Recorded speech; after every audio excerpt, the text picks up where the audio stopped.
mountains. I like the rolling hills. I like the twinkling stars. I like the twinkling stars. Again. I like the twinkling stars. When the sun goes down. When the sun goes down. Doobly doobly doobly doobly doobly doobly doobly doobly doobly doobly doobly doobly doobly doobly doobly doobly. Right? I like the roses. I like the daffodils. I like the mountains. I like the rolling hills. I like the twinkling stars. When the sun goes down. Doobly doobly doobly doobly doobly doobly doobly doobly doobly doobly doobly doobly doobly doobly. I like the rabbits. I like the squirrels too. I like the squirrels. I like the rabbits.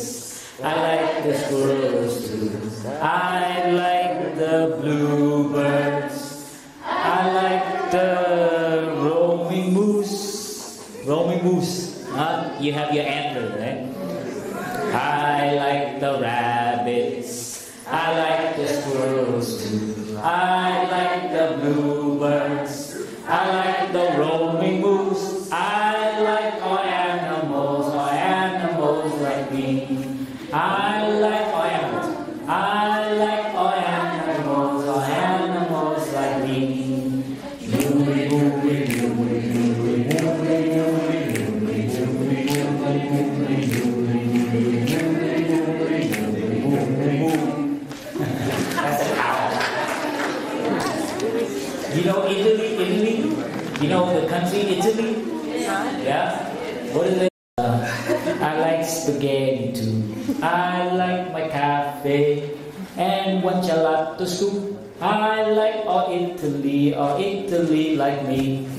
Mamma mia, mamma mia, mamma mia. So when we were in Italy, we also had a retreat for the psychologists.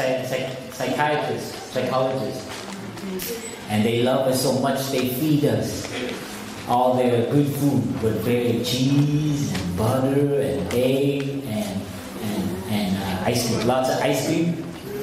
But what happened?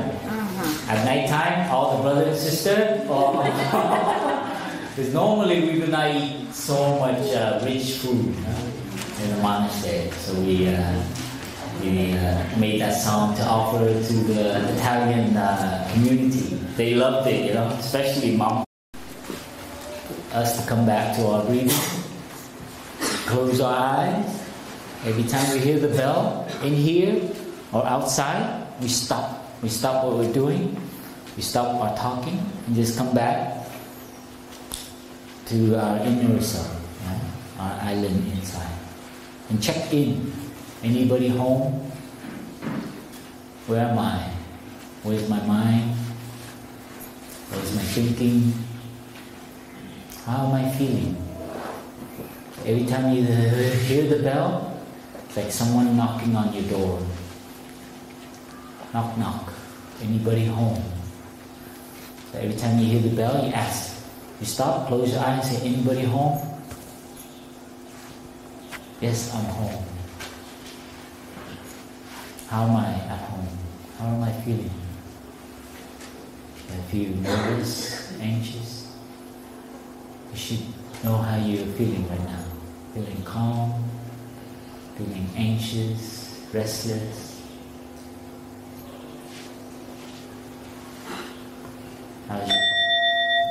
How's your body? Does your body feel relaxed?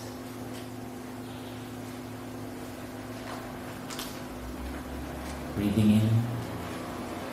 I know this is an in-breath. Breathing out. I know this is an out-breath. In. Out.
dear friends, dear family.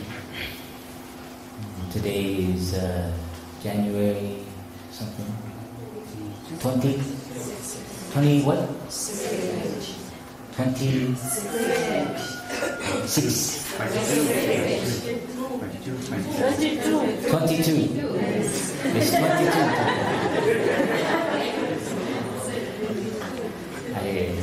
I enjoy the retreat so much I don't look at the calendar. We in the monastery we normally just follow the schedule and the bell, and sometimes we even forget the year. Yeah, you believe that? You live with nature. There's no calendar, no watches, right? You just watch the moon. Anybody see the moon last night? Yes? Do you know where the moon is right now? No. If you saw it last night, you must know where the moon is right now. Right? The moon was round, right? That means you get all the sunlight, right? Right? So if the sun is here, where is the moon? That way. You see?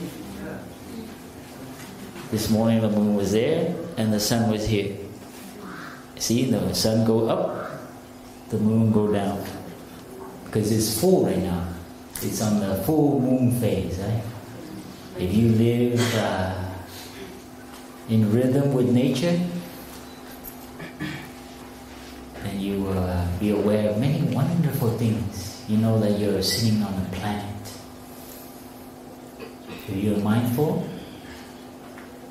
you can feel the planet turning. I sometimes sit and meditate, and I bring my mind, I become the planet. And instead of the sun rising, you think and you feel the earth rotating. Yeah? In fact, that's what it's doing. Everyone say, oh, the sun is rising, right? And the moon is setting. But if you have time and you sit, and you close your eyes, you can really feel the planet rotating. That is amazing. But you have to have time to do that. Yeah? We are so busy. We're so, living in the human world with all kinds of gadgets and buildings and rooms and doors, right? We sometimes forget. But our ancestors, we live very close to nature. We know where the moon is all the time and how it's affecting the land. And so with meditation, that means you have time to look at things more deeply.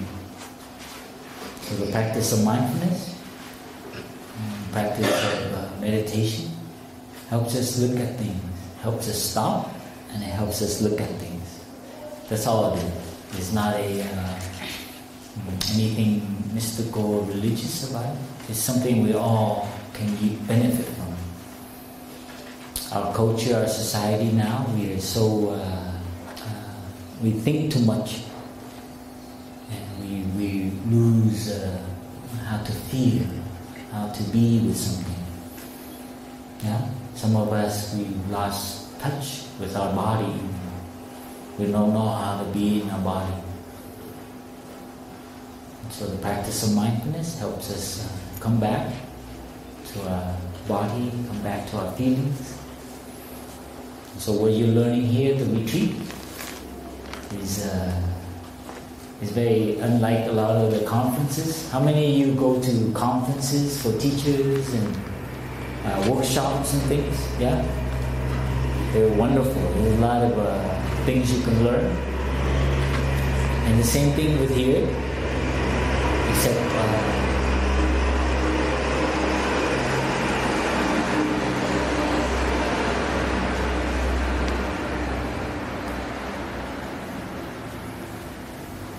so besides learning new things, we need to how to apply those things. So this is a kind of applied mindfulness. So you can learn about mindfulness on the board with sheets of paper. But apply means like chemistry, right? And then apply chemistry, right? Science, applied science, math, applied math. So you make it useful. So the practice of mindfulness is not just a topic, but it is also something for you to train and to taste for yourself. And it's not an idea, it's actually an energy. Mindfulness is an energy. When your mind is full, mindful of your body, and you're fully present. You understand? Sometimes our mind is somewhere else. Our body is here, it looks like you're here, but actually, hello? You ever do that to your friends or your loved one? They look like they're there. They're right in front of you. And you go, hey, Johnny, come on, where are you? Oh, yeah. How you know how that feels, right? Sometimes when we're eating, you look like you're there, but your mind completely somewhere else. And so the training is to become more present. Just one breath. So our breathing helps us stop. And everyone knows how to breathe. But the breathing here, if you train to become familiar with your breath, then it can help you bring your mind back. So just one breath, right? In. Just be aware of your breath. Out. Right? All of a sudden, what happened? Your mind becomes pay attention to the breath, and the breath brings your mind back to your body, and all of a sudden you feel more present. You see? Now you're aware, be aware of your thinking. You have a thought. I can trigger you lots of thinking, huh? Okay, what is he doing up there? Look at the way he's sitting. Oh, his brown robe. Recognize. It's a hot day today. So with the mindfulness, you can even recognize your thinking and come to your breath. So this is what mindfulness is. Being aware of what is happening inside and what is happening outside. See, when you're aware of that, you're more solid. You're aware, attentive, and you're mindful of what is happening. So this is the basic what we're training here. So we can increase that mindfulness energy. Some people are more mindful, more focused. Some people are easily distracted. Their habits. So we have habits of running. So our culture have trained us to constantly be running into the future, right? Our school system, unfortunately, is a system created to make workers. We need to know that as teachers. This was in the European area when it was formed during the Industrial Revolution. This way of ringing the bell, having classes, is to train us to go work for the factory. And we need to know this as teachers. So we are not just producing workers. As teachers, we need to create more than workers. We need to make a beautiful human being. And this is what our humanity, our society, our world is very needed right now. There's a lot of suffering, a lot of violence, a lot of anger, a lot of distress in the world, right? So as teachers, if we're aware that we can, and I think most of you are in the profession to help our children, right? To help the next generation. When I see a young person learn and something about themselves, It makes me so happy. You know, I know how that feels as a teacher. Like, it's the greatest gift. You go home and there's nothing compared to that. Not even someone give you a present. When you make a student happy, next generation, the young ones feel like you care for them and you're patient with them and they learn something, they feel very happy, right? So as teachers, we can offer that, but we can only offer that if we are happy ourselves. What can you give to another person when you don't have? So as teachers, we need to be also a kind of model a little bit and how we react.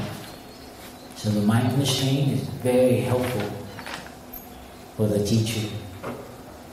One retreat we had, a teacher shared. Afterwards, he wrote back a letter to our teacher. He shared. After the retreat, he went back to school, and he loved walking meditation so much. And our teacher asked to make a determination, a vow. So some part of the path when you go home, and you can do every time you walk from your office to the classroom, you walk mindfully. That means you don't rush. You don't have to go slow like we do in the morning, but you don't rush. And you enjoy each step. So that was the instruction.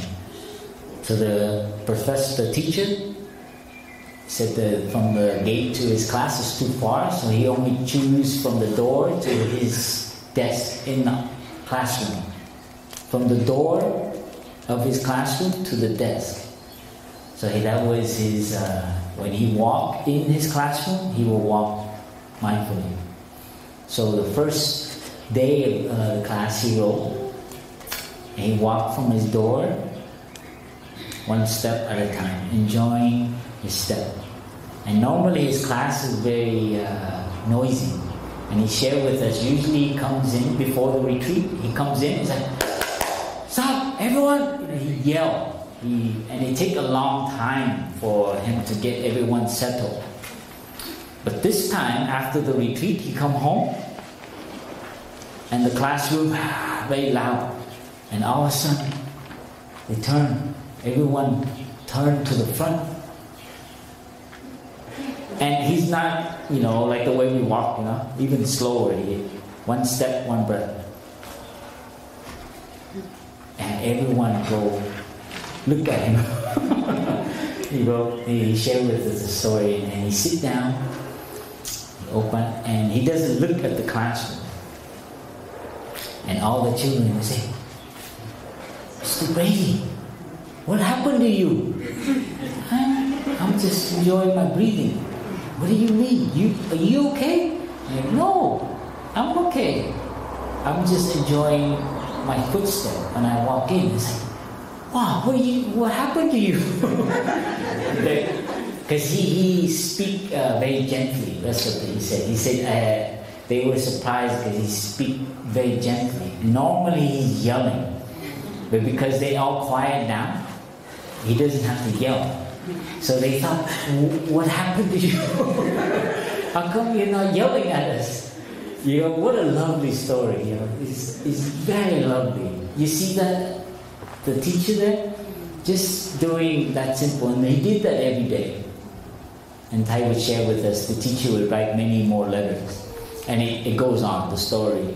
And we have examples like this with many teachers. Some bring the bell back to their classroom. And so they turn their classroom into a place where they can feel calm. Most of the classroom, is about the teacher getting control, right? With the will, with the anger, with the loud noise, right? But there's other ways. And some of these teachers are amazing. There's one where it's the same teacher. After right on the board, there's another funny one. And he raised the board like this. And the student all be quiet. It's like, "Mr. Brady, are you okay?" "I am enjoying erasing the board." Mindfully. As I breathe in I breathe out. Breathe in normally. Right? And what happened? Tension. So this is something is possible. And this, we get many reports from the teacher sharing such wonderful things, beautiful things. But where does this start from? The teacher. She or he needs to taste the wonder of walking without rushing. It's like, that's ridiculous. It's such a waste of time. Going slow, you get nothing done. From the door, by the time he sit down in the classroom, he didn't even open his mouth. So talk about efficiency. What takes more energy? So we have to relook. We are used to the normal pace of society. They push us like a machine, like a worker. And teachers, unfortunately, are pushed very hard. Big numbers in the class, lots of grading, very low salary, very low respect.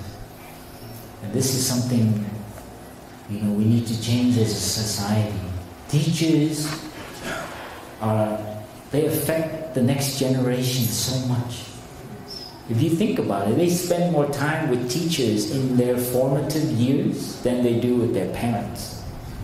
If you think about how a teacher can affect the student. So this is the reason why our teacher focused so much in monks and nuns on trying to help and support the teachers. This is where the phrase, happy teachers change the world comes from. Is our prayer, our hope for the future. So a happy teacher can really affect. So as teachers, we need to know how to take care of us. We need to not run. Find some time to stop and take care of ourselves. Take care of our body, take care of our feelings, take care of our strong emotion. So meditation is a time for us to listen to ourselves. So during this 4-day, 5-day retreat, we have time to listen to ourselves. So don't spend so much time talking. Right? We have a time for Dharma sharing, where we learn from each other, we can share. But use your time too to listen to yourself. Breathe and see, how am I doing? How am I doing as a teacher? Am I striving too much? Am I having some suffering in the family? Am I having some suffering in my own body, in my mind? So meditation is a time for us to do that. To take care of ourselves, to listen to ourselves. And when we know how to listen to ourselves, we can listen to the other people, to our wife, to our husband, to our children, to our students. Someone who does not know how to listen to themselves, very impatient to listen to other people, ready to interrupt. So learning how to listen to ourselves, breathing in, breathing out. I'm feeling a little sad. Take care of myself. Breathing in, I feel calm. With each breath, I feel more at ease. You see? So listening to yourself is the first step. Feeling how your body is. We can close our eyes and listen to ourselves. Listen to our body, our feeling.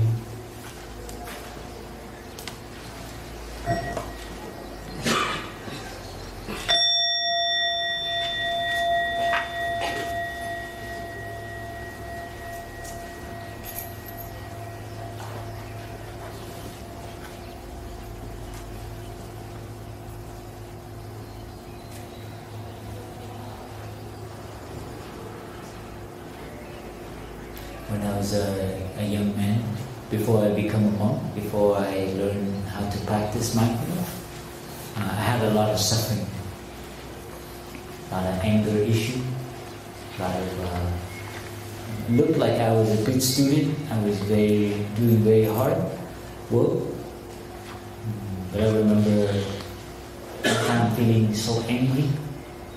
I drive my car at night. I almost killed myself. So don't know what to do. Right? I remember maybe late at night, I leave the house with my car, and I find a big parking lot. These malls that they have in the US, they have a huge parking lot. I mean, big parking lot. And I drive my car top speed, like in a circle, and the wheel squeak at night. I feel so much pain, so much anger. They call it urban angst, when you feel stuck and you have a lot of anger, a lot of emotion. I was not happy with my family, my parents. They fight a lot, and I was very angry at my father. I was angry at society, a lot of injustice, discrimination, and I got some of that. And I didn't understand why people need to discriminate and hate so much. So as a young man, I didn't know how to practice. So I reached the top. Some people reach the top, and right? I don't know in Africa, but many developed countries, suicide rate always increasing. Do you get this kind of information as teachers? Illness. Yeah? I was ill from living in the city, not knowing where the moon is, not knowing how to enjoy the flower, to take care of myself. I constantly work and run. Right? I think my happiness is later when I become top in the company. So I sacrifice, I work, and they mistreat me, right? And so as a young man, I was very angry. I had a lot of suffering, and I didn't know how to handle it.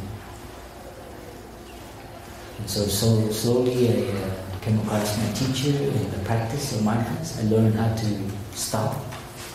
I remember my first retreat, I cried. I don't know why. But every time the monk and nun come up and they chant, like the singing the song that you do here, they do the chanting, and I sit down there and I start to cry. There's a lot of repent emotion, and I was afraid to look at it. But because of everyone in the retreat, I was able to breathe. I remember trying to breathe, but I cannot. I cry so much. I remember people handing me all kinds of paper, and it's a kind of first time I was able to release myself. At retreat, I recognized that a lot of anger I had towards my father.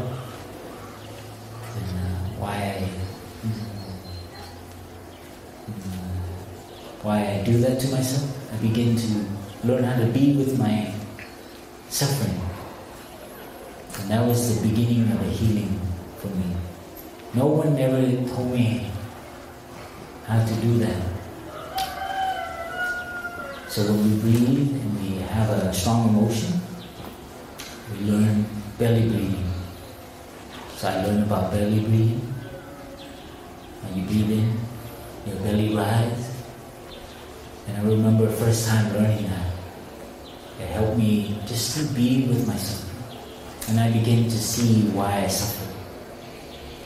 Because I had a lot of hate towards my father. That was the root. But because I didn't understand him, I never had time to look at why my father is like that. I just want him to be like a father, like the way I want him, right? But I don't see from his point of view what he had to go through. As a young man, he had to be in the army in Vietnam. So with meditation, I was able to look at him. As a 5-year-old child, 10-year-old child, he had to escape China from another revolution. Come to Vietnam. My grandfather, his father, raised and become very wealthy. And what happened? Lose again. And he had to escape Vietnam to go to America. What does that do to a man? His dignity, his pride, right? So he go to drinking alcohol. He had suffering, but he didn't know how to take care of it. So as a person, I learned the practice, and I was able to look at my father as a 5-year-old boy having to run from China. So with meditation, I was able to stop and to look deeply, to understand why my father is like that. Why does he suffer? And when you begin to understand the cause of suffering, what happened? So beautiful. My heart become softer. I wouldn't say I forgive him for all the things he did to our family, but somehow the anger, the hate reduced. I see him coming into America with nothing. We escaped Vietnam on a boat, 200 people. We could not take anything. Can you imagine that? This is what's happening now in Syria, right? In Pakistan, in many parts of the world. So I begin to see why he suffered, why he turned to drinking, why he gambled, why. Because as a man, you need to have a place in the family. So I begin to see my father differently. Not the way I want him to be, or how I see him, but I begin to see through him and the conditions of history. And his friends become very successful, have a supermarket, have a store, and what happened to him? So I begin to see why he hurts himself and he hurts the family. And meditation helped me see that. And what happened?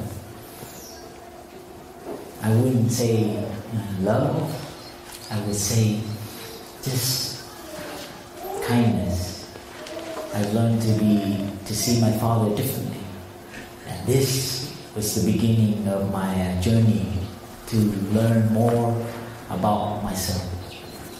The way I look at other people causes suffering. And we call that perception. The way I look at my father, the way I look at my mother, the way I look at my sister, how you see them. You don't let them change.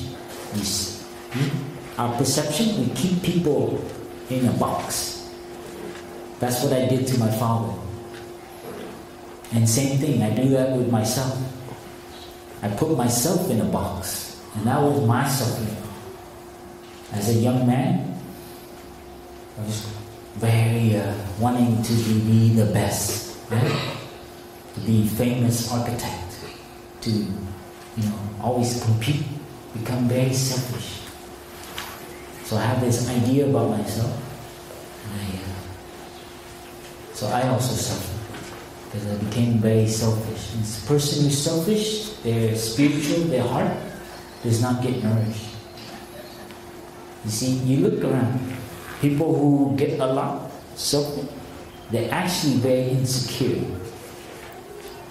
And that's like with me. Huh? So this is a kind of condition. So with the retreat, with mindfulness, I was able to look at myself. This is very important on the path. We are very, if we don't look at the things making us suffer, then we'll never be able to understand it. So these are what we call the four noble truths. They're like the scientific way of looking at the causes and the nature of how things are in the world. Right? There is, you have to acknowledge one thing, there is suffering in the world. How many of you have never suffered? No one? Okay. Even the baby, I hold the baby. And I can feel a little bit anxiety in the baby. She feels dis-ease about something.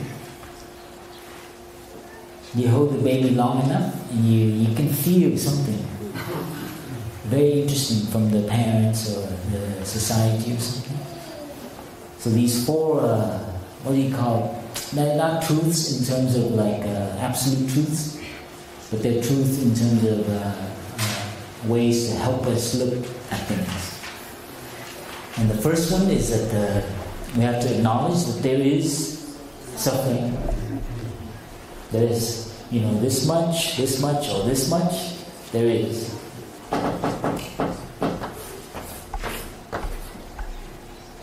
So we call that, we can also say ill being. You know ill being, the word?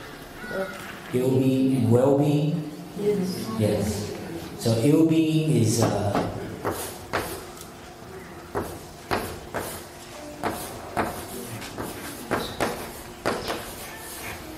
that's a kind of an illness. We don't know how to take care of it. It's a kind of like a sickness a little bit in our mind, right? We're anxious. There's many ways that it manifests. We're anxious, we're nervous, we're addicted to something. So they're called affliction. We have habits, right? The way we look at things, right, is this way, we see the other upside down. We don't see our Father, we see something else. We see our image of the Father, right? So ill being is very related to the way we view the world, wrong perception.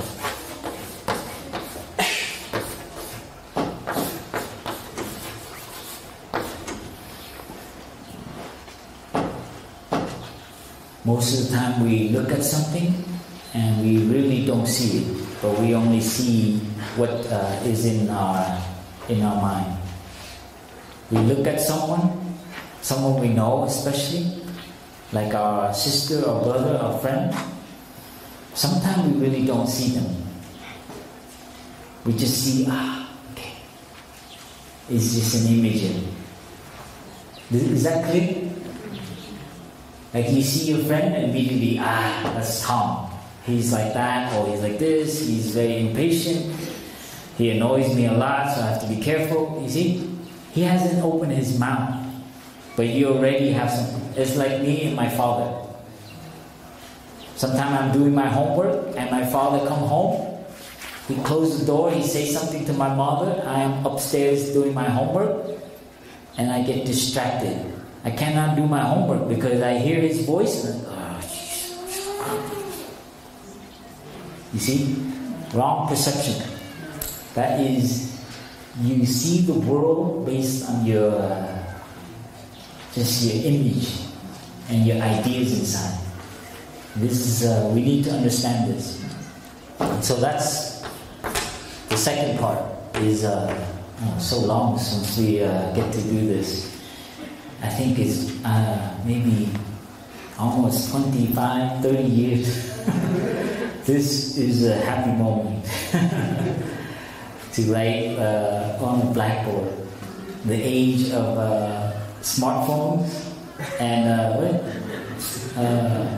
fingertip. Do you have a fingertip? What is it? Touch screen. This is the age of touch screen, right? Do they do this anymore? Like with the chalk on the screen? Can you imagine that? But this feels really good. This feels, I feel like I'm in my childhood. So this is ill being and the cause of ill being. Okay, that's the second truth or observation. When there's ill being, there's a root to it. There's a cause.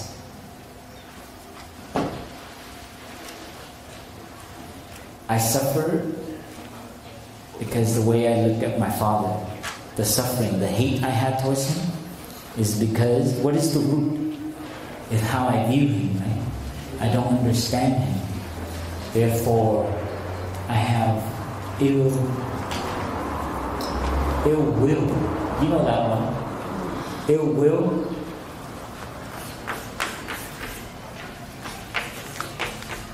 Ill thoughts. They all the source. They have a source. Everything has a source. Just like a plant needs water, the sun. So all of our suffering, our things, they all have a source, a kind of thing that we're feeding it.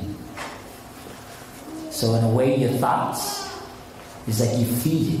If I keep thinking about it, the way I think about my father, I keep thinking. He didn't do anything to me, but every time I hear his voice, so I feed my ill will, my hate, my dissatisfaction, my judgment towards my father. This is the source of a lot of our human difficulty. But luckily, there is also well-being.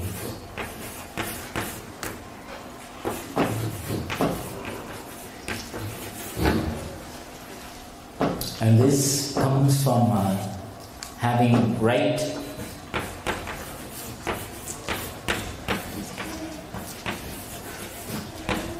view. And right view comes from having time to understand and to look at something. So this is and this has a cause as well. And we call that the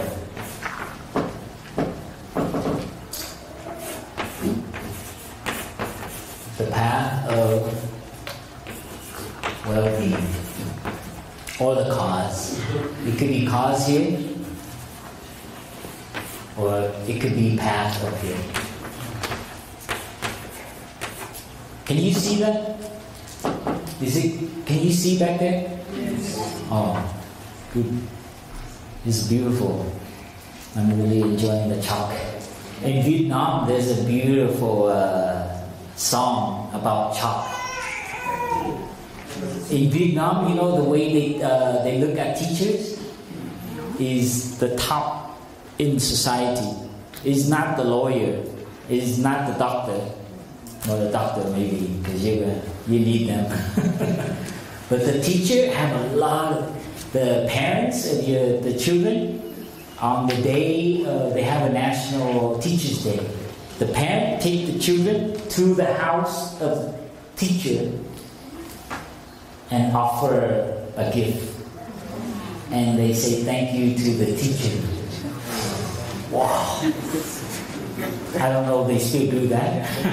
But when I was young in Vietnam, can you imagine that? The parents have to go to the teacher's house and offer. Why? Why is that? Because that teacher affects your child's mind. Right?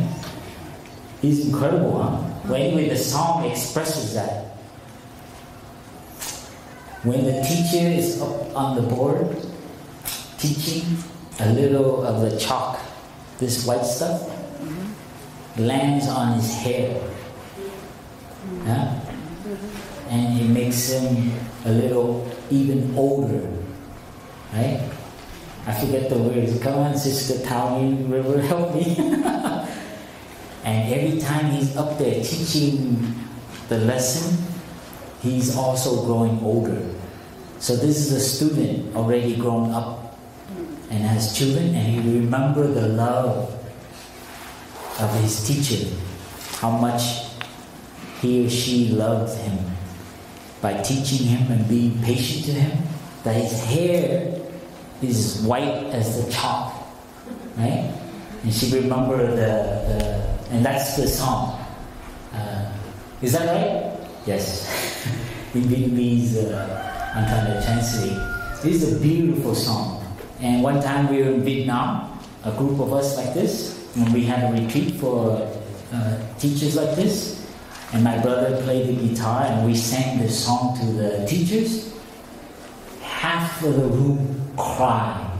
You won't believe it. Adults like you, teachers, and they all cried. We had to pass a tissue. Many people, everyone, even the men teacher were crying. Yeah, you would, if we video that, we show you, you won't believe it. Why is that?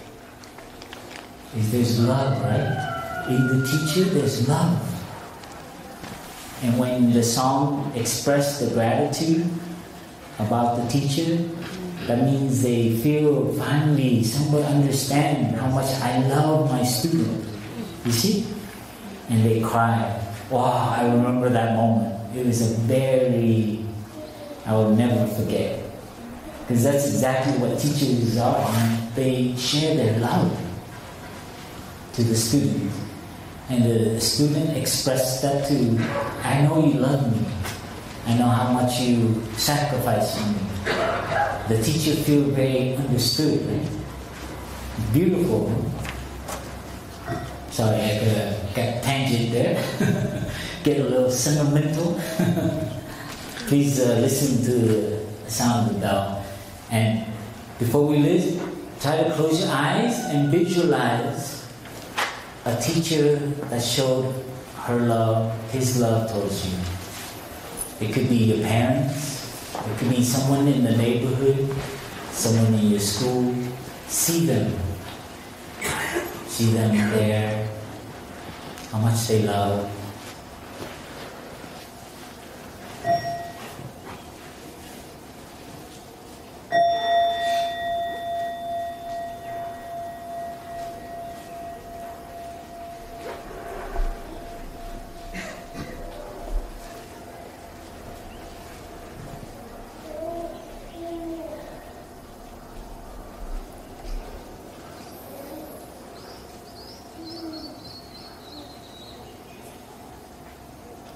There's a story of a family. They became very wealthy. They were poor at first, but as they got more wealthy, the father became very busy, had to work, always makes excuse. And even on the weekend, he had to fly and go to work and do his responsibility. So sometimes as you become promotion, you think it's fortunate. You're so fortunate. You get promotion, right?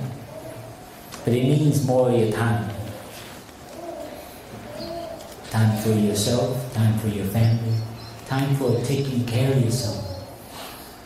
So this father was a victim of his success.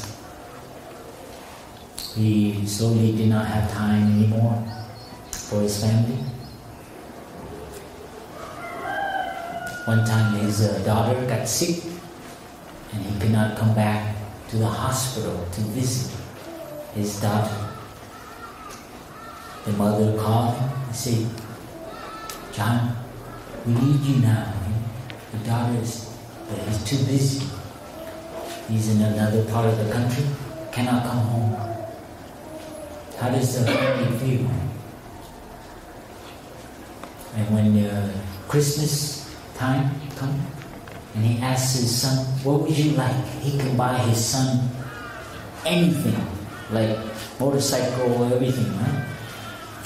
He can buy him anything. The son, what do you think he said?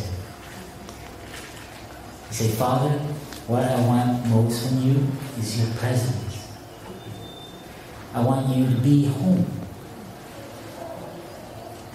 You cannot buy that, right?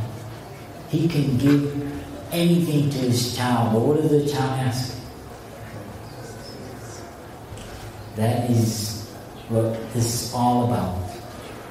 This practice help us be present. That is the most precious thing we have as a living being. Right?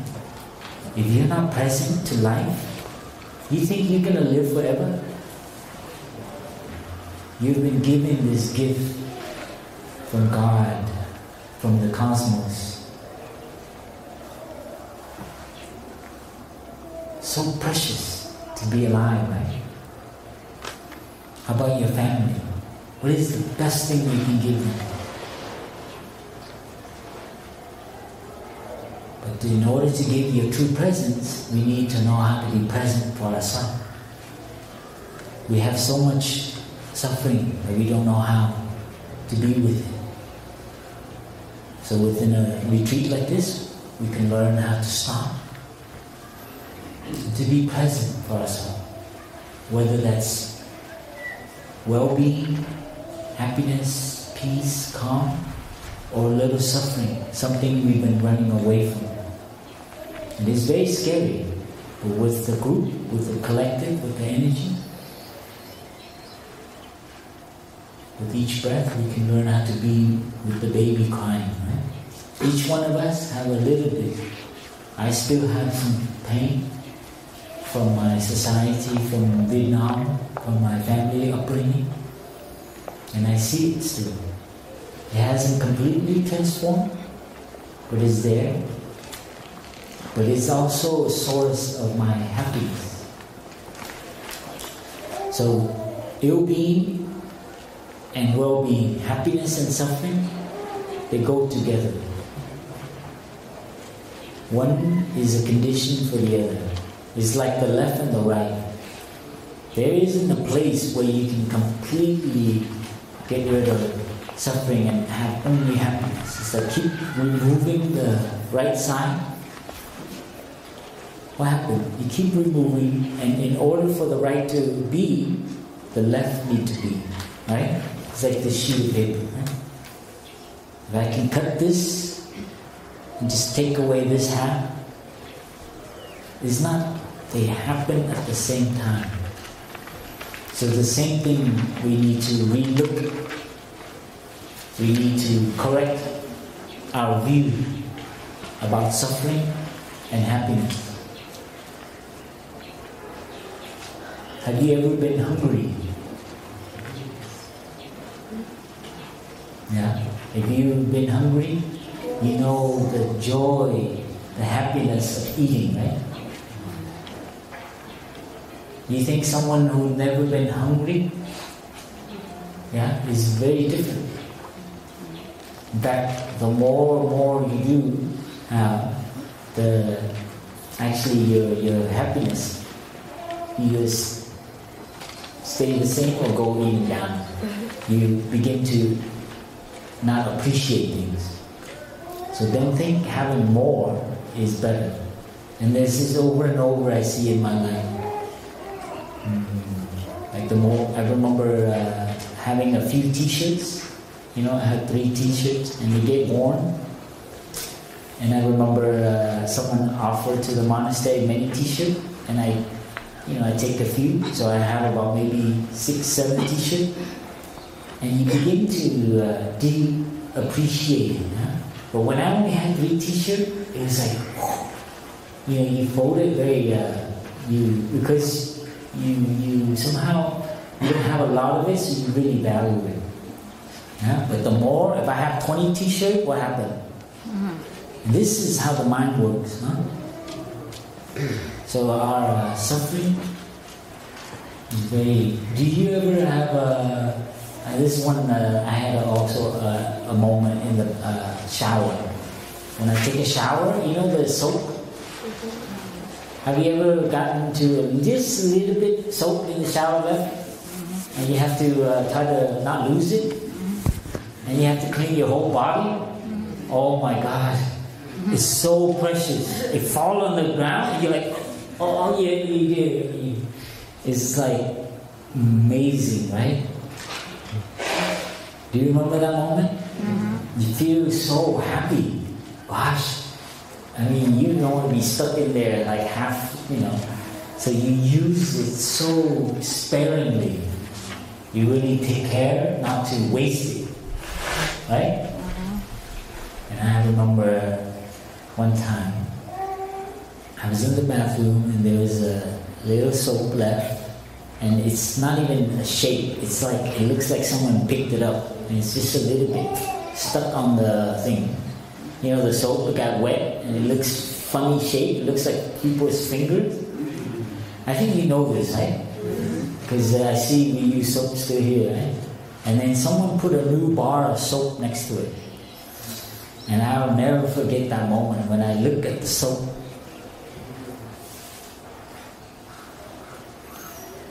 And I started using the bar of soap, and I'm very wasteful, right? And then I remember looking at that other one, and I see the connection. When you have a lot, what happened? Yeah, you see the view? You think having more makes you happy. But actually, I'll never forget it. I put it back, and I take the other one. And I use it so sparingly. There's something tricky about that. I share that story today because it was very important to me. I grew up in a culture that had a lot. And you think that is well-being, happiness. But actually, it is a source of a lot of dissatisfaction. The more you have, the more tendency for you to not appreciate it. So being present in the shower, I was able to recognize my mind, right? So being present is not just about love, but about your family and so on. But you begin to understand how your mind works. So when you're present, and you listen to yourself, you can see many wonderful things. Like the earth, nature. I've been enjoying the red road. You know, there's a road down here to the monastery. It's not covered in asphalt, in concrete. Many people would want a concrete road, right? So much easier, so much. I come from a city, I grew up in a city where it's mostly concrete and asphalt. Barely any trees in Los Angeles. So when each day we go back and forth and I ride my bike and watch the road, I feel so, I feel the African country, like my home, like Vietnam. In Vietnam, when we go to the countryside, exactly like that. There's something about that and the soap. I don't know, it's not a bar of soap, but I don't know, maybe call it like a piece of soap, a scrap of soap, a pinch of soap. Yeah? It looks like a pinch of soap. So as your country develop and more countries come here and bring asphalt and concrete road, we have to be careful of what it brings as well. Everything has a cost. So that's what it means by right view. We have a lot of views about what our happiness is. We think, this will make me happy. Avoiding suffering will make me happy. But actually, if you look at it, your happiness is not complete unless you look at your suffering. I think that's what I learned as a young man. I did not want to look at my suffering. Anybody touch it, I leave the house. I never stay at home. A young man, front door to the door of my room, to the door of my room, out to the front door, go with my friend. In, door. I live with my family, but what happened? I'm not present. And these are my loved ones, because I didn't want to deal with it. And so the practice helped us to be present. So what you're learning here is to cultivate our true presence. So with each breath, you learn to be with the breath. You see that? First, go to the very basic, which is being present to your breath. And what does this have to do with my relationship and suffering in the world? Because if you cannot be present to your breathing, it's very difficult for you to be present. Because it's the same energy. Remember, mindfulness is an energy. So when you can cultivate being mindful of your breath, it is the same energy of mindfulness that you can use to be present to your feelings, your suffering, as well as the well-being, the freshness of the flower. The flower is present for us, but are we present for the flower? Life is present for us. The kingdom, right, is present. What are we waiting for? If it doesn't happen now, you're not present for it, later on, what will happen?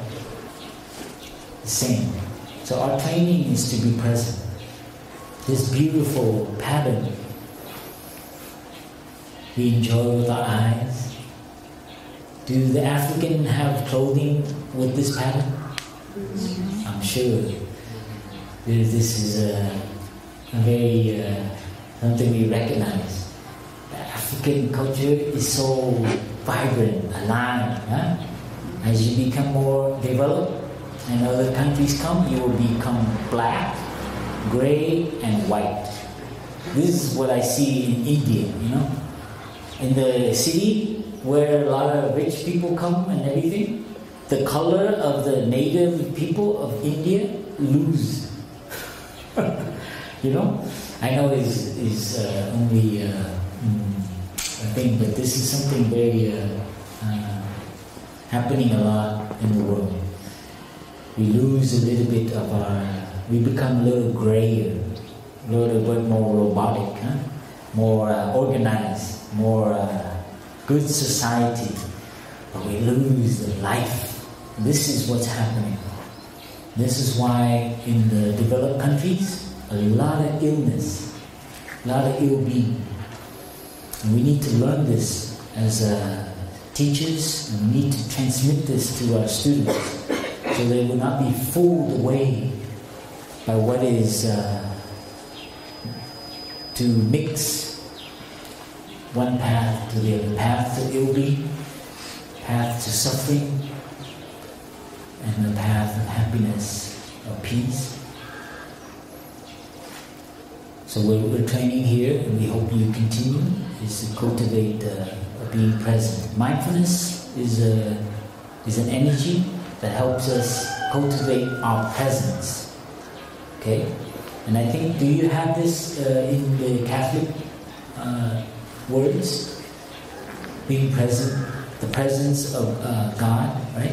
Mm-hmm. Presence, is it the Holy Spirit, or is it, I'm sorry, I'm not so versed in the Catholic, Christian tradition, but I believe you have the word presence, right? Mm-hmm. How do you normally say it? The presence of God? Mm-hmm. This is beautiful. This is exactly what it is. Presence of God, when it inhabits you, what happens? You fully alive, right? Mm-hmm. You let yourself die, right? They say, I hear the father sharing you need to die in order to really live. Mm-hmm. That means you have to let all these ideas you have about yourself, about your father, about your mother, you have to let it die in order you to be with your family. Like that. Mm-hmm. Isn't that beautiful? Yes. So most of the time we walk around with a kind of I would say something, huh? So the more we cultivate presence, we enjoy the kingdom, right, that our Father has created. has made. So be really present. And not just with nature, with your family. And the more understanding we have. This is very important too. So being present, you begin to understand your father, your mother, you understand yourself. And from understanding, right, you liberate yourself from the hate. I liberated myself from the hate of my father by understanding him and understanding how I perceive. I have wrong perception about my father. You see? So our path of liberation need time.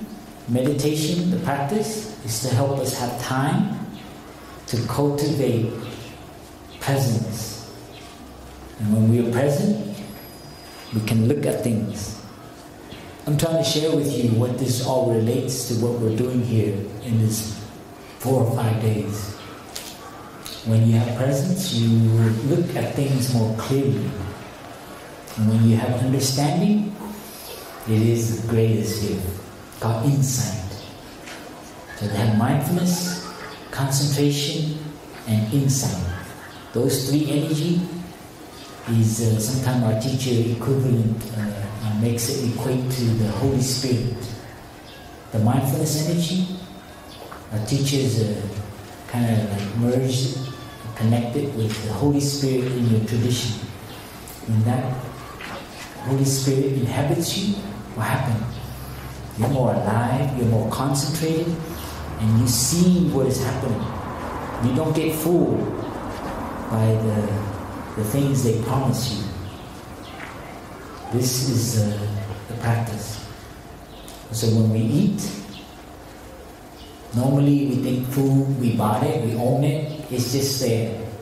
What happened? We waste a lot of food. But if we see it as the gift of the universe, the gift from our Father, right?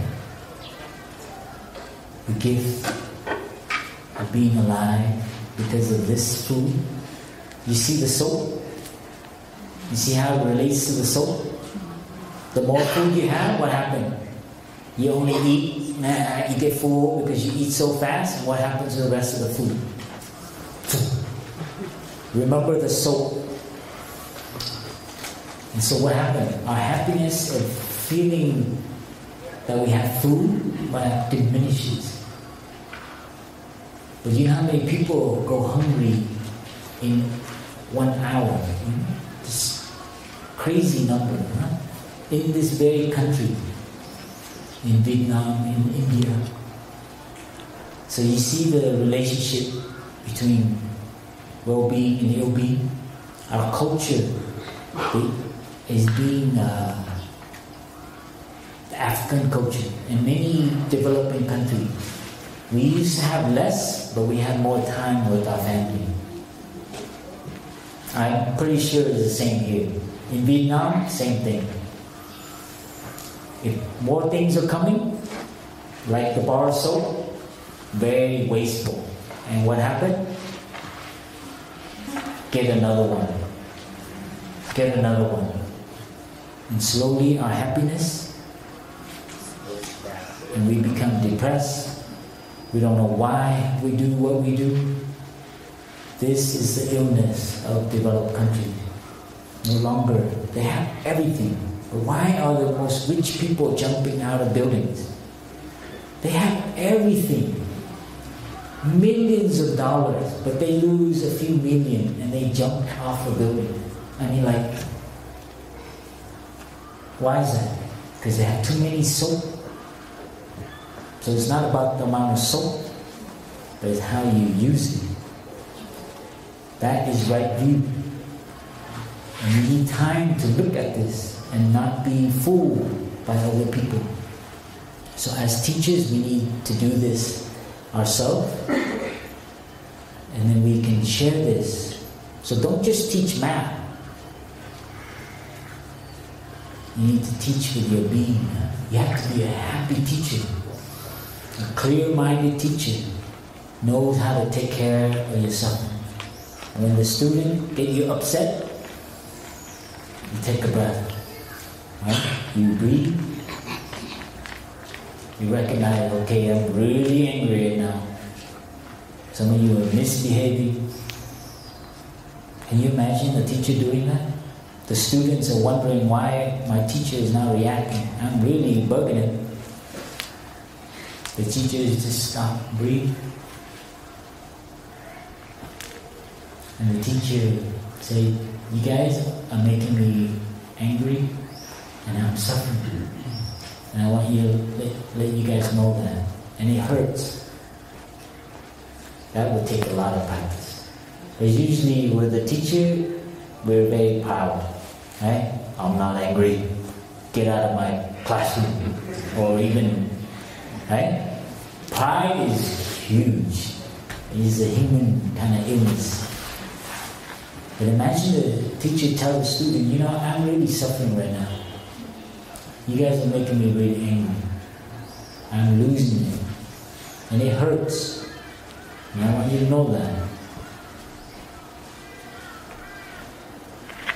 But does the teacher become less of a human being?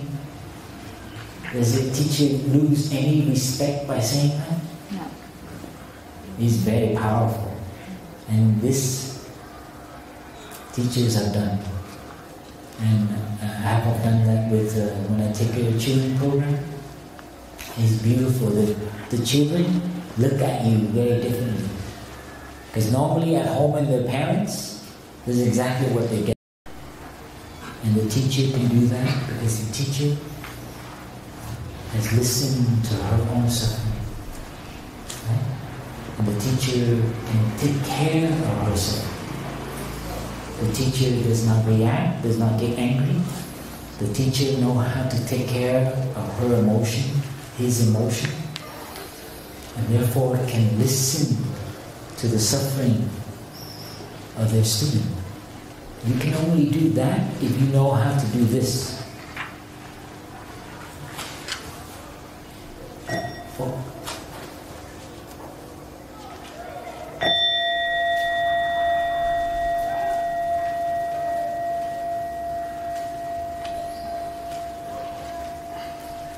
Last week, I learned a word is very difficult to say.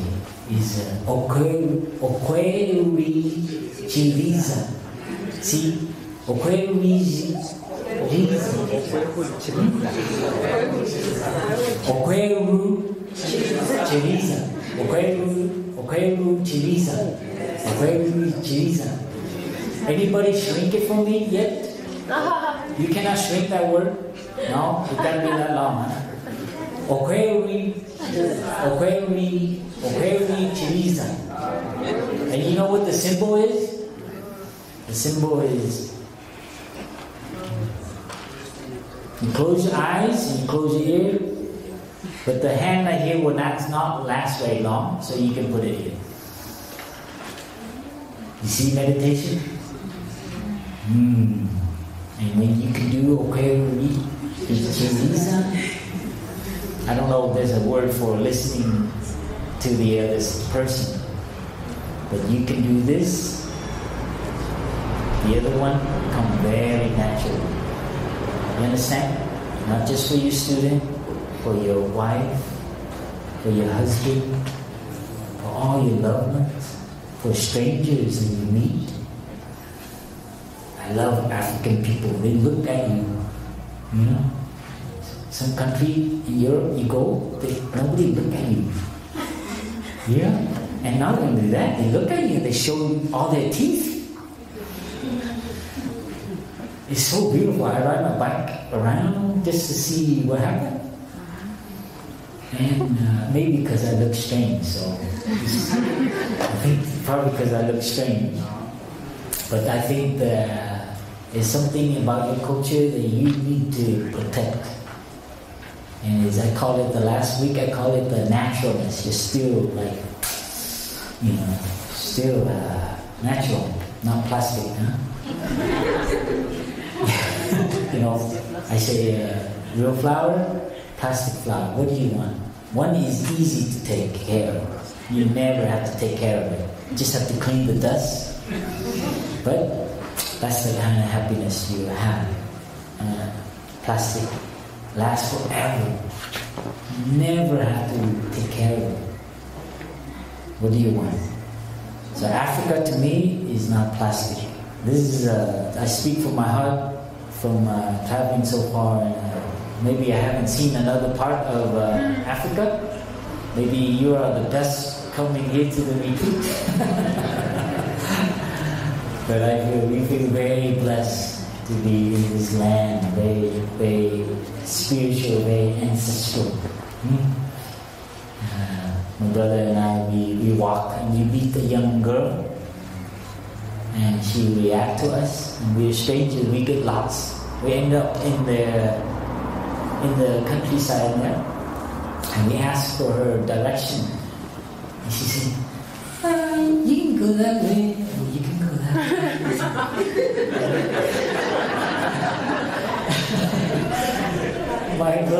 My brother pointed it out. I didn't notice it, but he said, it's amazing.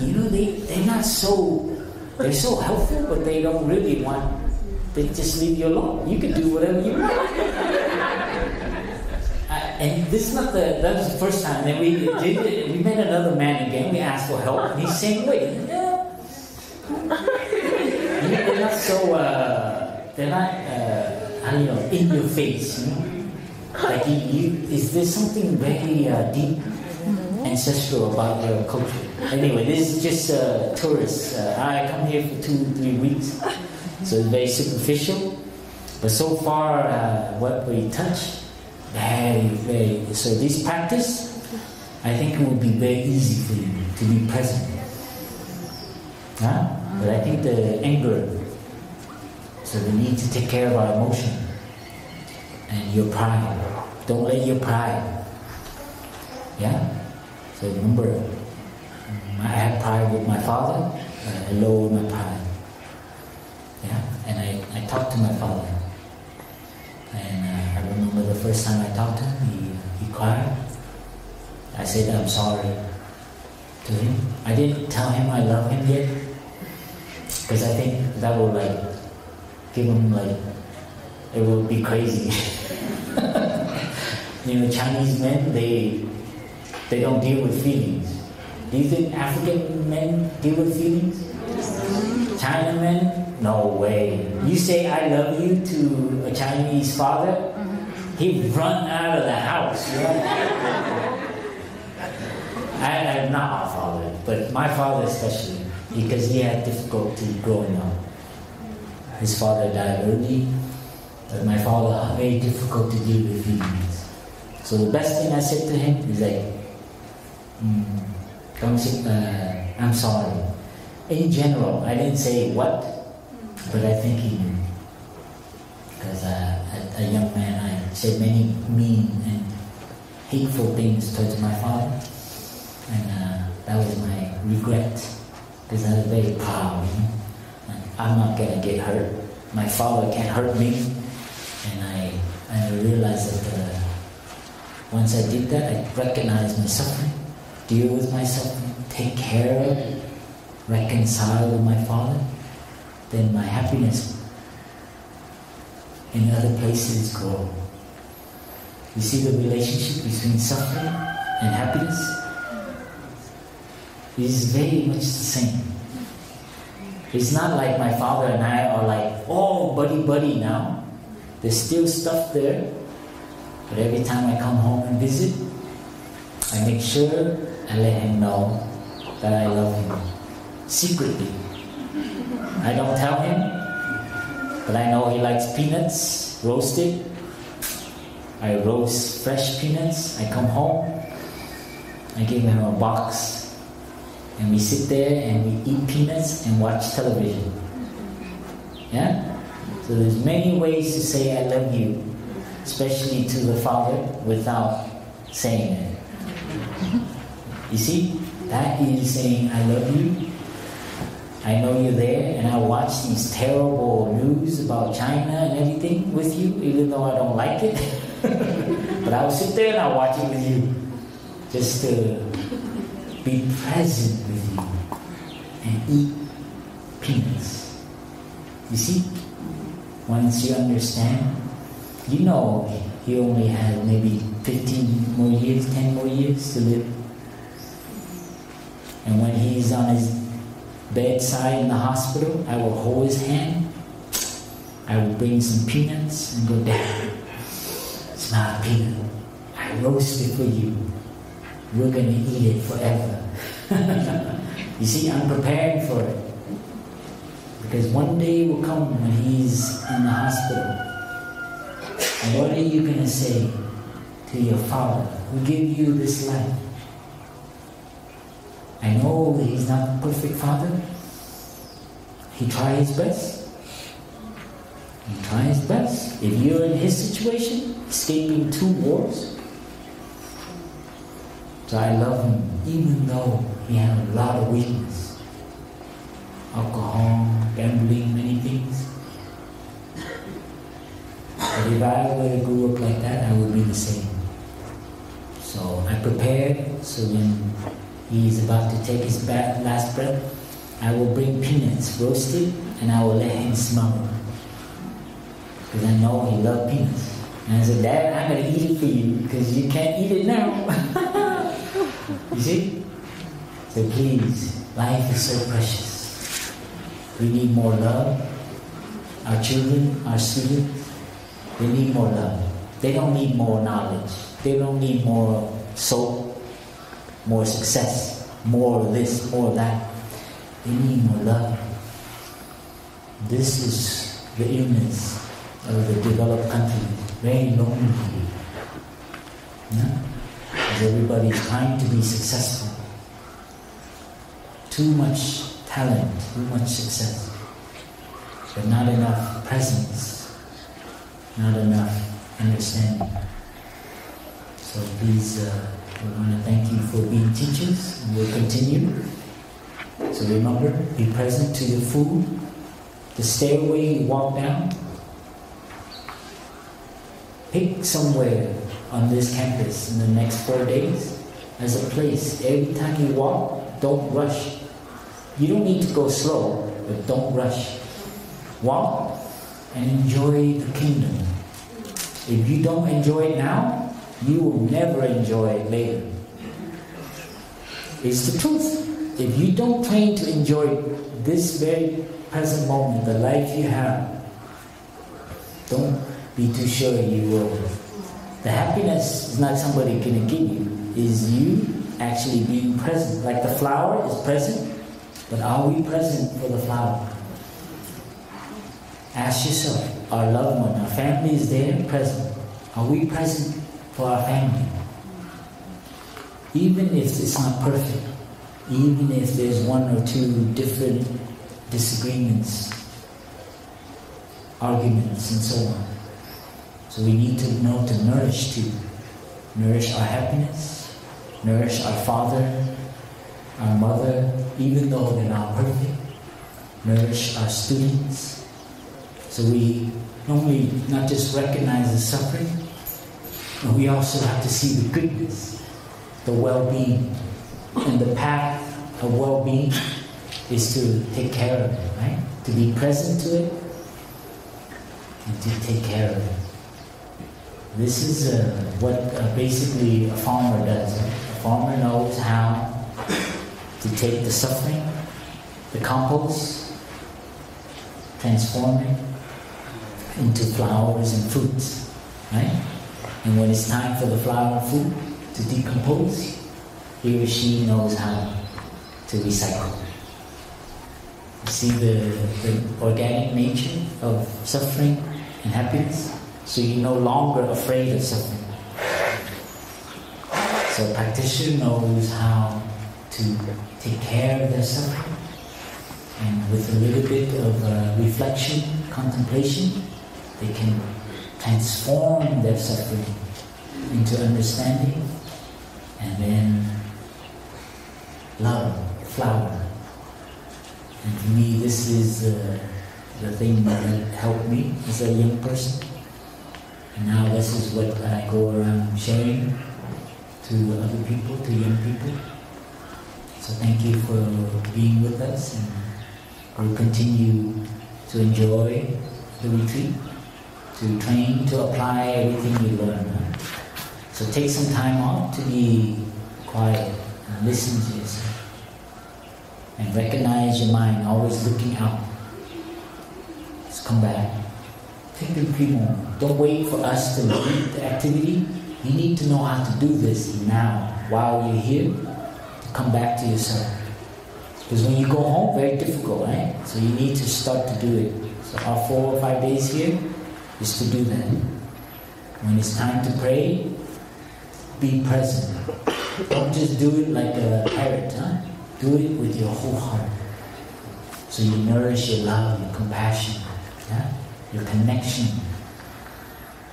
So this is an encouragement for you to really apply what you learn 100%. Thank you for listening. And we'll end here with 3 sounds of the bell. So sit with ease, sit beautifully, comfortably, and just check in again. Every time you hear the bell, remember, come back and listen to yourself. Check in with your body, your feeling.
My 2 sisters, if they remember the Vietnamese song about the teacher. Do you have a Teacher's Day in Africa? Yes. Yes? What day is it? October? The whole month? October 5th. October 5th. In Vietnam is November 20th. It's beautiful. What do you do on that day? You don't go to school? You stay home? Or you still go to school? We gather in one place. Or you gather in one place? Then we celebrate. How you celebrate? And all the teachers go up? Yes. And what do the students do? Some come and sing for us.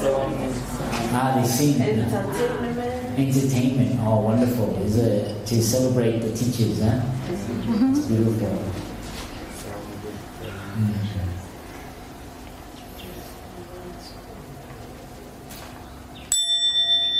Yes, actually, we have an announcement. Not announcement, but just to inform you, introduce you my brother here. His name is Walter. He's from Holland. And he's part of our initiative, Wake Up Schools. What t-shirt do you have on? Is it Wake Up School? Happy teacher. Happy Teachers Change the World. Anyway, it is a program for Wake Up Schools.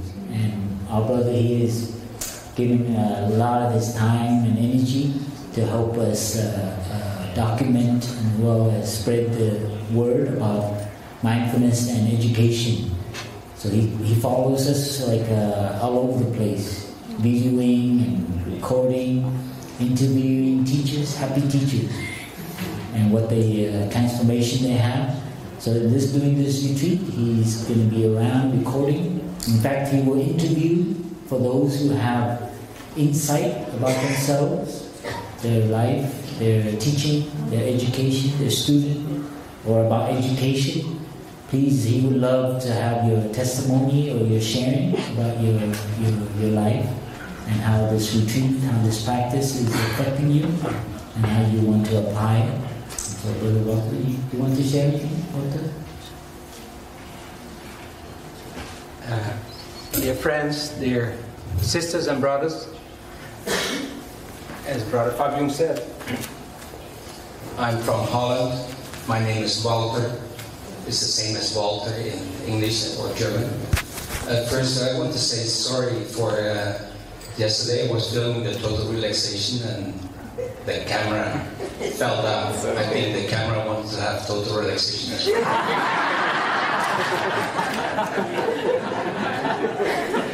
And there was 2 pieces that had been broken, but we were able to repair. And as our dear brother said, it's not the full bar of soap, but it's still soap and it's still functioning. And it's a dear friend that I carry with me. And yes, I want to invite you, if you are open to it, on Thursday and Friday in the in-between times. I want to invite you to share your testimonies with me and with the camera, so we can spread the experience of mindfulness with more people. The monastics of Plum Village and Mary and Christine, Sister Christine, invited me to come over. I'm very happy to be here, and so if you want to share, I also I'm going to say already that I'm going to film you while you're eating. I hope you don't mind. It's kind of an intimate thing to eat and to be filmed, but it's a way of sharing that eating in silence is possible. So thank you, and I see you around later.